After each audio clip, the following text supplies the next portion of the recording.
Bonjour! Au casse de bois cette semaine, j'assemble ma nouvelle X-Carve.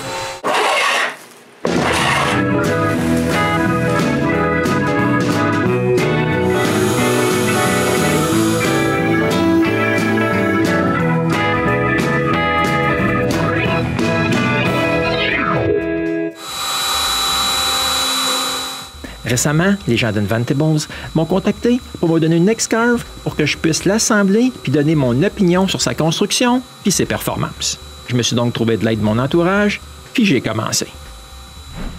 Premièrement, si comme moi, vous devez aller chercher vos colis au bureau de poste, c'est peut-être pas une bonne idée de prendre la voiture de votre épouse si vous avez déjà un camion. Parce que vous aurez vraiment besoin d'elle pour sortir la table de travail de sa voiture.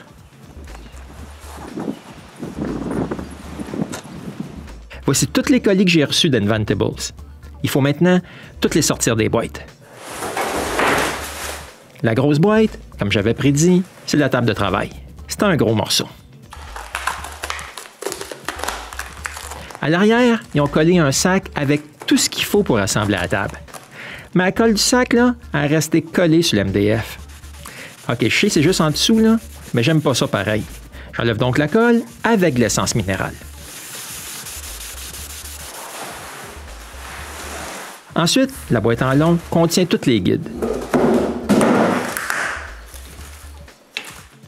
Une chose que je peux dire, c'est qu'avec leur emballage, rien ne peut s'endommager pendant le transport.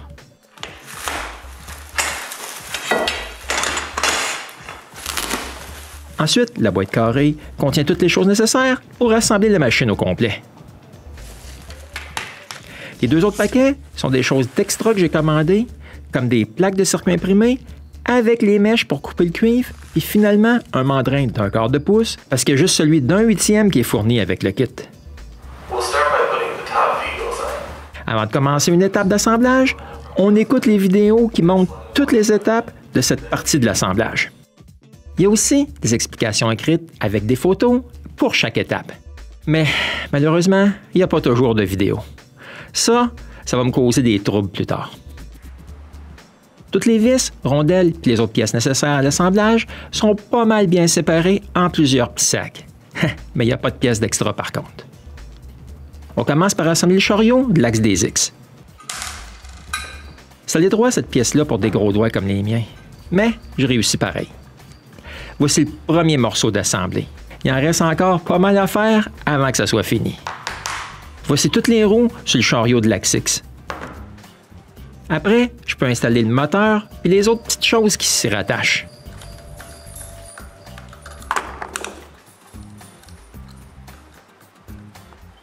Puis, René et moi, assemblons les deux plaques sur l'axe Y.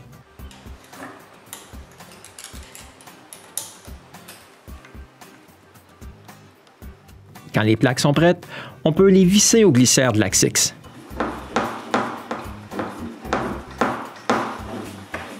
Toutes les vis des glissières sont des vis qui forment leur propre filetage. Elles sont assez difficiles à visser. On doit mettre un peu d'huile pour aider à former les filets. Ensuite, je visse les plaques au bout des glissières de l'axe Y.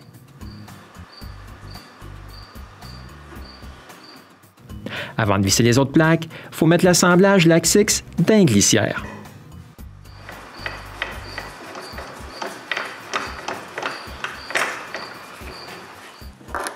Maintenant que toutes les glissières sont en place, je peux couper 3 longueurs de courroie dentelées,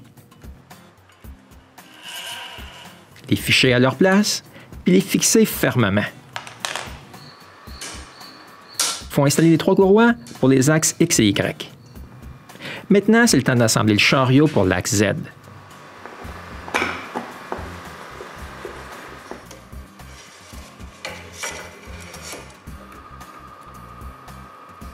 Mais j'ai été un peu trop vite. J'ai installé la plaque du dessus à l'envers. Il faut que je démonte le tout, puis je le réassemble encore. Mais correctement cette fois-ci.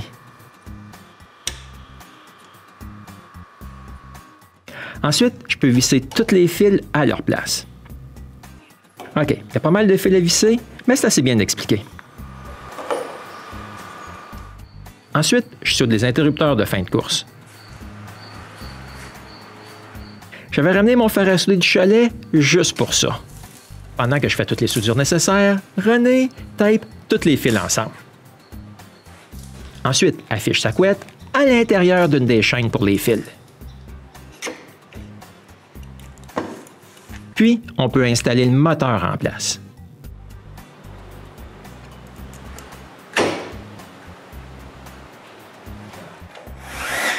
On est prêt maintenant à visser toutes les écrous à visser sous la table de travail.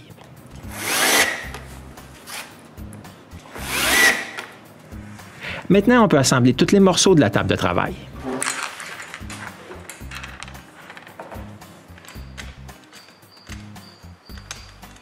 Mais après à peu près 1 heure, je pense que je ne l'ai pas assemblé comme il faut. Cette section-là n'a pas de vidéo. Puis je suis sûr que j'ai suivi toutes les instructions. Mais une photo au bas de la page là, me fait douter de mon assemblage. J'ai pas de coin comme celui-là. Je défais tout pour m'apercevoir que j'étais correct. On a tout réassemblé comme avant. Maintenant, on peut visser toutes les parties mécaniques en place. Ensuite, René fiche le reste des fils dans l'autre chaîne, puis je peux tout fixer en place.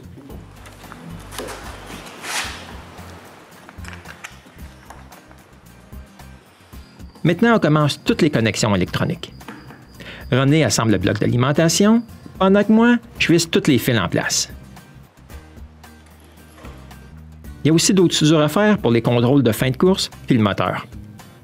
Ensuite, les 2 circuits imprimés s'en fichent un dans l'autre.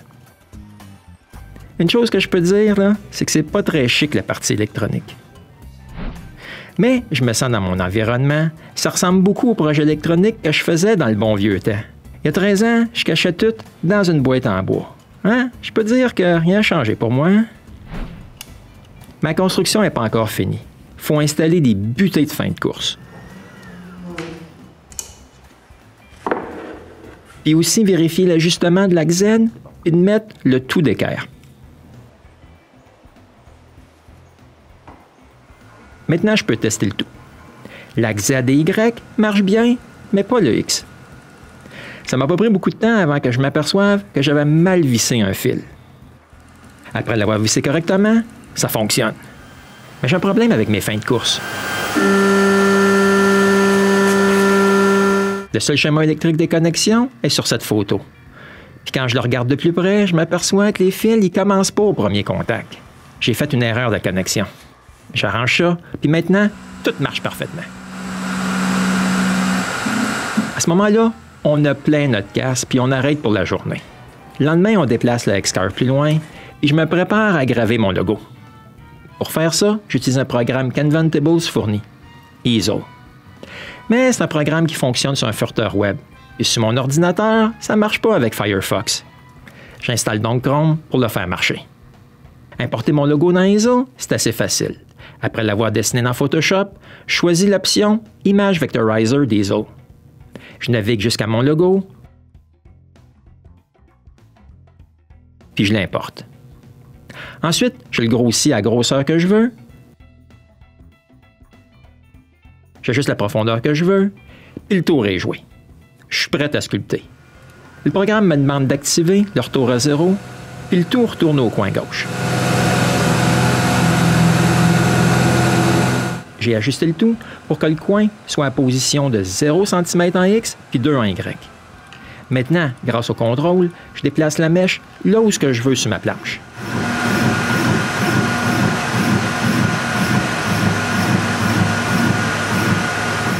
Ensuite, le programme me pose d'autres questions, comme si je suis sûr que ma pièce de bois est bel et bien sécurisée, la mèche que j'utilise, puis si elle est bien à 0. Ensuite, je peux sculpter mon logo. Mais juste avant de partir le tout, j'ai parti mon chronomètre, et hop, on est parti.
Puis voici ma plaque toute sculptée.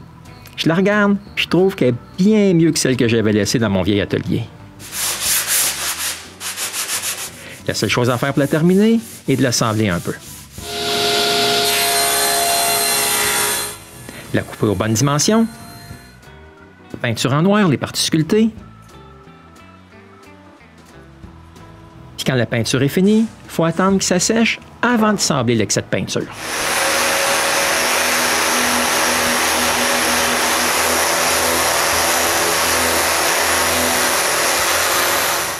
Puis finalement, mettre une couche de fini. J'ai aussi fait des tests et dessiné mon logo sur une autre planche avec un Sharpie. J'ai même dessiné sur un morceau de tissu.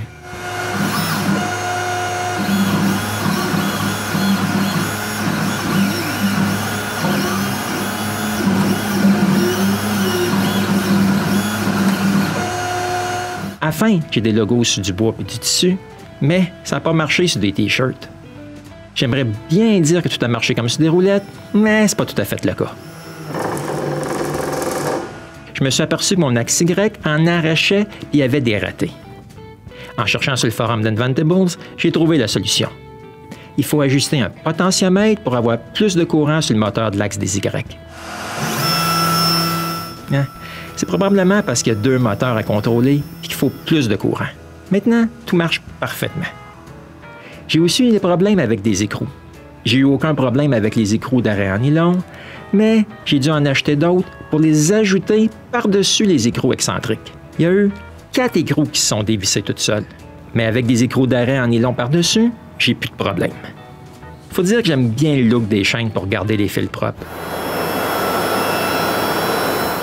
J'adore les divisions d'1 centimètre partout sur l'espace de travail.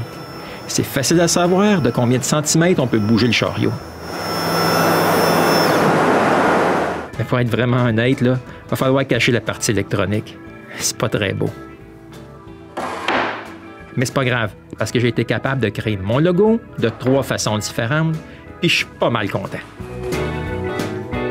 Merci aux gens d'Inventables et à vous tous, puis je suis pas mal sûr que je vais me servir de mon nouveau X-Carve dans d'autres épisodes du Gosseux de bois.